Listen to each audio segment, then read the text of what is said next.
안녕하세요. 오늘은 두 번째 시간입니다. 생식 두 번째 시간이고요. 세포 분열에 대해서 이제 본격적으로 공부를 해보려고 해요. 그런데 그 전에 우리가 몇 가지 용어들을 정리를 해야 됩니다. 그래서 오늘은 용어 정리하는데 조금 더 시간을 써보도록 할게요. 특히 염색체 또는 유전자 이런 관계를 오늘은 집중해서 한번 살펴보도록 하겠습니다. 그래서 이제 세포의 구조와 관련돼서 우리가 몇 가지 상황들을 한번 살펴볼게요. 이게 이제 세포의 모습이고, 이게 동물세포, 이것은 식물세포입니다. 동물세포는 이제 세포막이 보이고, 그리고 이제 우리가 핵이라고 하는 것들이 보이네요. 그죠? 그리고 우리가 이름은 낯설지만 고등학교 때 배울 미토콘드리아, 소포체, 리보솜, 이런 이름들이 이제 보입니다. 식물세포는 또 이제 핵이 보이고요. 그리고 이제 얘는 세포막이 있고, 그리고 이제 단단한 세포벽이 있더라. 이 정도가 우리가 이제 지금까지 알고 있는 것들. 그리고 식물의 경우에는 엽록체라고 하는 이제 독특한 구조가 있더라. 이런 것들을 우리가 이미 이제 배워서 알고 있죠. 근데 그 중에서 우리가 좀 이제 익숙하게 보이는 것, 가장 이게 집중적으로 쉽게 보이는 것은 핵입니다. 핵. 그죠? 그리고 이 핵이 왜 우리가 이렇게 중요하게 생각하느냐라고 한다면 우리가 이미 알고 있듯이 그 내부에 우리의 정보, 그러니까 유전 정보를 가지고 있는 어떤 DNA라고 하는 물질이 이 안에 들어있다라는 것 정도는 어느 정도 이제 우리가 알고 있을 겁니다. DNA가 뭔가요? 한다면 이제 DNA 모습을 제가 인터넷에서 가지고 온 사진이에요. 보면 이제 굉장히 많은 우리가 알고 있는 원소들로 구성이 되어 있네요. 그죠? 질소도 있고 탄소도 있고요. 이건 인이고요. 이건 산소, 이건 수소입니다. 이런 것들이 이게 만들어져 있는데 모양이 좀 독특하게 이중나선의 모양, 사다리 같은 모양, 그런 모양이죠. 그죠? 그래서 이것들을 이렇게 살펴보니까 이렇게 되어 있고요. 이런 것들의 이제 구조를 이제 잘 살펴보면 이것을 우리가 뉴클레오타이드라고 고등학교 때 배울 겁니다. 그래서 이 사다리, 이 각각을 구성하는 이것이 뉴클레오타이드인데요. 뉴클레오타이드는 당이라고 하는 것, 염기라고 하는 것, 인산이라고 하는 것, 인산이라고 하는 건 인과 산이죠. 산소죠. 이런 것들이 구성되어서 어떤 DNA를 구성하는 기본적인 단위라고 하는 거고요. 이 뉴클레오타이드의 염기는 종류가 여러 가지가 있습니다. 네 종류가 흔히 있다라고 알려져 있고요. 지금 요게 이제 한 개의 뉴클레오타이드가 이렇게 연결이 되어 있는데 고등학교에서 자세하게 하시겠지만 그것에 이제 염기라고 하는 부분이 네 종류가 있대요. 그래서 이제 아데닌, 티민, 그 다음에 구아닌, 사이토신, 타이민, 요즘은 아데닌, 타이민, 구아닌, 사이토신 이렇게 네 종류가 있대요. 그래서 이것들을 이제 각각 이제 우리가 약어로 A, T, G, C라고 부르는 것들인데 이것들이 지금 보면 T, C, G, A 이런 식으로 G, A 이렇게 지금 쭉 어떤 뭔가 암호를 보이는 것처럼 이렇게 이 DNA 전체적으로 따라서 코딩이 되어 있다라는 거죠. 자, 이것을 가지고 어떻게 우리는 유전 정보를 만들어냅니다. 이것은 지금 인간이고요. 인간의 헤모글로빈의 어떤 일부를 나타내는 코딩인데요. A, C, T, C, T, T, C, T, G, G 이게 전부 다 아까 얘기했던 그 모습인 거죠. 여기에 A, C, T, T, A, C, G 이렇게 나와 있는 그렇게 지금 써놓은 것이 지금 이 인간의 헤모글로빈의 어떤 일부를 코딩하는 글자라는 거죠. 염기 서열이라는 거죠. 그렇죠? 이렇게 되어 있다. 그래서 너무 신기하지 않나요? 굉장히 그러면 인간이라고 하는 건 복잡한 존재니까요. 굉장히 그 양이 엄청나게 많겠죠. 눈에 보이지도 않는 우리 인간 세포가 이제 성인 60kg 남자의 경우에 과거까지만 해도 한 60조개라고 했었는데 지금 현재는 좀 숫자가 몇 년 전에도 뭐 숫자가 많이 바뀌는 연구들이 있었는데 난 기준을 그냥 60조개라고 칩시다.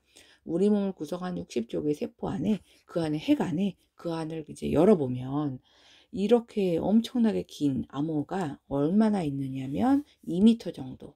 이게 지금 눈에 보이지도 않는 핵 안에 이게 다 구겨져 들어가 있다는 거예요.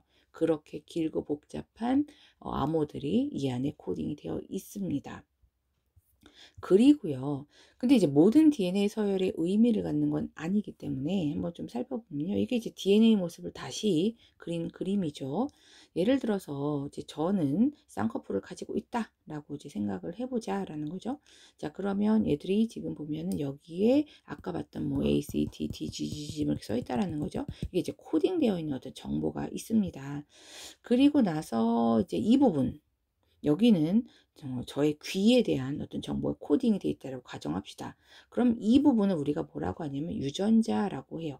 의미 있는 정보를 코딩하고 있는 거라는 거죠. 그렇다면 유전자가 아닌 지역도 있나요? 그렇죠. 이 사이는 유전자가 아닙니다. 의미 있는 정보는 아니라는 거죠. 그런 식으로 DNA 위에 의미 있는 정보를 코딩하고 있는 곳, 이것을 우리가 유전자라고 부르는 거죠. 이제 정리를 해보면요. DNA는 생물의 유전 정보를 구성하는 유전 물질의 실체입니다. 그죠? 뉴클레오타이드라고 하는 기본 단위로 가지고 있고요. 이건 고등학교 때 할 거예요. 뉴클레오타이드는 네 종류가 있다라는 것 고등학교 때 할 거겠지만, 이것이 나중에 보겠지만 일정한 어떤 법칙으로 연결되어 이중나선 구조를 하고 있고 어떤 우리의 인간의 유전 정보를 코딩하고 있습니다. 모든 생물에. 그때 유전자는 DNA 위에 실제 우리의 유전 정보를 코딩하고 있는 곳, 그것을 우리가 유전자라고 부른다라는 거죠. 그죠? DNA는 핵 속에 어떻게 존재하고 있을까? 어떤 상상이 드나요? 굉장히 길고, 그죠? 그러니까 아마도 이것이 엉켜있는 실 모양으로 보일 거예요. 그런데 이게 사실 언제나 좋은 것만은 아닙니다. 언제가 이제 분리하느냐라고 한다면 세포 분열이에요. 세포 분열할 때는 내가 정확하게 똑같은 세포를 만들겠다. 이럴 때는 다른 거는 사실 조금 잘 분열이 안 된다고 할지언정 핵 속에 들어있는 유전 정보만큼은 정말 꼼꼼하고 빠짐없이 깔끔하게 복제를 해야 된단 말이에요. 그런데 아까처럼 이렇게 엉망진창으로 DNA가 풀어져 있다면 이것을 세포 분열할 땐 굉장히 불리하겠죠. 자, 그럼 어떻게 해야 되나요? 어, 이렇게 지금 엉켜 있는 DNA를 어떻게든 정리를 해줘야 될 겁니다. 깔끔하게. 그게 이제 우리가 보는 염색체입니다. 염색체는요, DNA가 어떠한 특정한 규칙에 의해서 묶이고 응축된다라는 표현을 쓰죠. 그렇게 두껍게, 그래서 현미경으로도 보이는 사이즈가 되는 그런 형태가 됐을 때 이것을 염색체라고 하고요. 이름이 염색체인 이유는 얘가 염색약과 잘 결합해서 우리가 현미경을 볼 때 보통 이제 DNA 사이즈는 안 보여요. 광학 현미경으로는. 그런데 염색체 정도가 되면 염색을 했을 경우에 좀 보입니다. 그래서 그렇기 때문에 이제 염색체라고 이름을 불렀는데요. 그걸 우리가 염색체라고 부른다 이거죠. 이건 좀 다른 그림이지만 비슷한 그림이죠. 자, 그래서 이제 우리가 또 알아야 되는 또 다른 단어는 염색체입니다. 염색체는 언제 다른 데는 상관없는데 분열 중인 세포에서 이제 핵이 사라지면서 우리 유전물질 DNA라고 하는 것이 꼬이고 뭉쳐서 응축되어, 그죠? 그렇게 되어 만들어진 막대 모양의 구조물, 현미경으로도 보이는 그러한 구조물을 우리가 염색체라고 부르고요. 좀 더 이제 구체적으로 보면 염색체를 좀 더 살펴보면 염색체는 어쨌든 세포 분열할 때 만들어지기 때문에 분열하려면 내가 모세포에서 딸세포가 되면서 그러면서 각각에게 염색 유전 정보를 중요한 유전 정보를 나눠줘야 됩니다. 그래서 이 세포 분열에는 언제나 이 DNA라고 하는 것을 복제라는 그런 것들이 필요해요. 그런 흔적이 여기도 염색체에도 들어있겠죠. 그래서 이 DNA가 지금 복제돼서 이렇게 뒤에 두 줄로 되어 있는 것들이 보이나요? 이렇게 보통 염색체가 보일 거예요. 자, 그때 이 각각의 가닥을 우리가 나눌 분자를 써서 염색 분체라고 부릅니다. 그래서 염색 분체라는 말도 우리가 알아두셔야 될 것 같아요. 자, 마지막 DNA 유전자 염색체 관계를 이제 한꺼번에 보도록 할게요. DNA는 유전 물질의 실체입니다. 그죠? 유전 정보가 담겨 있어요. 유전자는 DNA에 담겨 있는 코딩되어 있는 의미 있는 정보들을 유전자라고 하고요. 염색체는 이것이 세포 분열할 때 이 DNA가 꼬이고 뭉쳐서 만들어지는 막대 모양의 구조물로 구체적으로 염색 분체라고 하는 형태로 이제 나뉘어져 있는 그런 것을 보시면 될 수 있을 것 같습니다. 교과서에 염색체와 유전자의 관계에 대해서 나와 있는데 그냥 재미있어서 볼게요. USB 메모리를 정보 막대라고 하는지는 교과서를 보고 처음 알았습니다. 염색체와 유전자의 관계는 그렇다면 어떨까요? 정보 막대가 염색체라면 정보 막대에 저장된 각 파일을 유전자라고 할 수 있나요? 그렇겠죠. 그죠? 또 다른 게 뭐가 있을까요? 예를 들어서 여러분들은 교과서가 염색체라면 그 안에 있는 의미 있는 어떤 단원들 이런 것들은 유전자라고 볼 수가 있겠네요. 그죠? CD, DVD 여러분들이 이제 많이 못 보셨을 것 같은데 이런 것들이 염색체라면 그 안에 들어있는 의미 있는 노래나 영상은 우리가 유전자라고 볼 수가 있겠죠. 그죠? 백과사전이 염색체라면 백과사전의 어떤 의미 있는 항목들은 우리가 유전자라고 부를 수가 있을 겁니다. 자, 마지막으로 염색체에 대한 조금만 더 이야기를 가보도록 할게요. 염색체는요, 어떤 생물의 어쨌든 유전 정보이기 때문에요, 특성을 가지고 있습니다. 특히 같은 종의 생물에서는 생식세포를 제외한 모든 세포에서 염색체 수가 같아요. 예를 들어 사람의 경우에는 46개의 염색체가 들어 있어요. 모든 사람은 그렇습니다. 근데 이 46개의 염색체라고 하는 것이 사실 교과서에는 그냥 단지 46개라고 되어 있는데 다른 문헌을 보면 뭐라고 되어 있냐면 23쌍이라고 되어 있을 거예요. 이거는 뭘 의미하느냐 한번 살펴보면요. 이게 이제 인간의 염색체입니다. 정말 46개인지 한번 세볼까요? 하나, 둘, 셋. 이게 이렇게 세는 게 아니라 하나, 둘, 셋, 넷. 그렇게 해서 세주면 여기 46개까지 세어질 겁니다. 그런데 지금 보면은 이게 똑같은 게 두 개씩 있어요. 그죠? 무늬와 크기와 모양이 똑같은 이것이 두 개씩 항상 쌍을 이루고 있다. 그래서 1번 쌍, 2번 쌍, 3번 쌍 이렇게 부르고 있거든요. 그래서 이것들이 이제 쌍을 이루고 있다입니다. 왜 쌍을 이루고 있을까요? 여러분들이 한번 생각해 볼까요? 왜 46개면 46개지? 왜 23쌍이냐? 이걸 어떻게 생각해야 될까요? 그죠? 나는 엄마와 아빠가 있습니다. 엄마와 아빠가 나를 만든 거예요. 그래서 똑같은 어떤 정보라도 엄마가 예를 들어 여기 눈에 대한 정보가 코딩이 되어 있다고 치자는 거죠. 그럼 엄마가 준 눈에 대한 정보, 그 다음에 이것은 아빠가 준 눈에 대한 정보입니다. 이렇게 우리에게는 언제나 엄마와 아빠가 있기 때문에 그것이 두 개씩 쌍을 이루고 있다. 그래서 이걸 어떻게 또 쓰냐면 인간 염색체는 46개다. 그런데 두 개씩 쌍을 이루고 있다. 이거는 수학이 아니고요. 두 개씩 쌍을 이룬다고 하는 표현입니다. 이렇게 쓰는 거고요. 이런 엄마와 아빠에게서 받은 이런 것을 우리가 상동, 서로 같다. 같은 종류의 유전 정보를 코딩하고 있으니까요. 상동 염색체라고 부릅니다. 그렇게 되어 있고요. 또 하나 이제 우리가 또 교과서에는 없지만 또 알았으면 좋겠는 것이 22번 쌍까지는 이제 여자나 남자가 사실은 상관이 없어요. 근데 23번 쌍만은 좀 다릅니다. 남자의 경우에는 XY, 여자는 XX 이렇게 되어 있거든요. 자, 이것은 무엇일까? 이게 바로 성염색체입니다.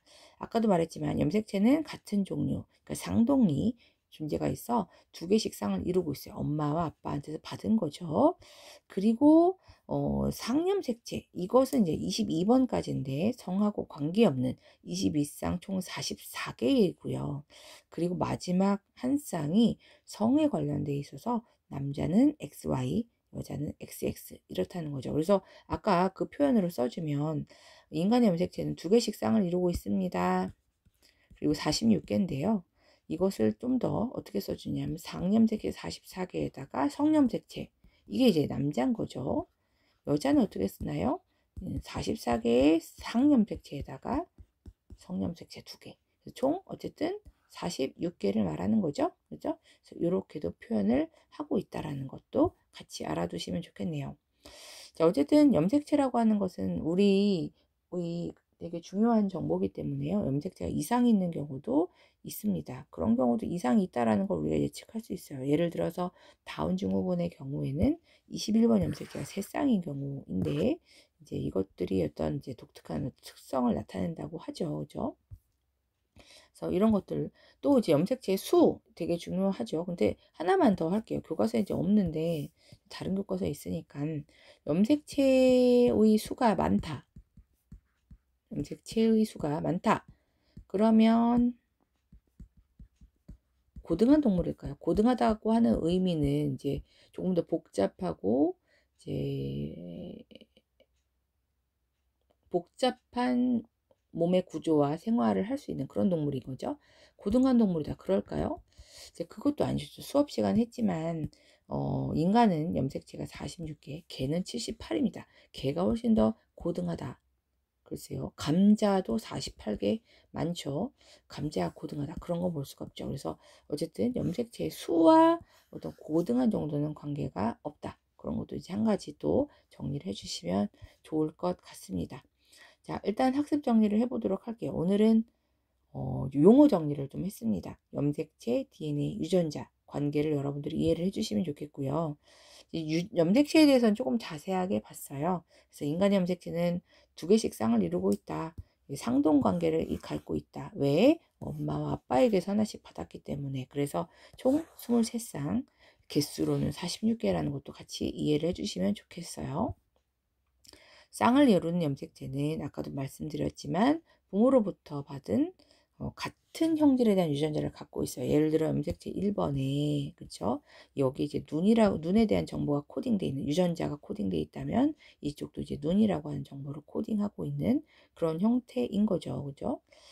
자, 그다음 성에 무관한 상염색체와 성에 따른 성염색체가 두 종류가 있더라. 그래서 이런 것들을 한번 여러분들이 살펴보시면 좋을 것 같습니다. 제가 수업 시간에서는 한번 염색체 이제까지 배운 걸 가지고 한번 활용하는 활동도 해봤었는데요. 여러분들도 집에서 한번 해보시기를 바랄게요. 자, 오늘은 여기까지입니다. 수고하셨습니다.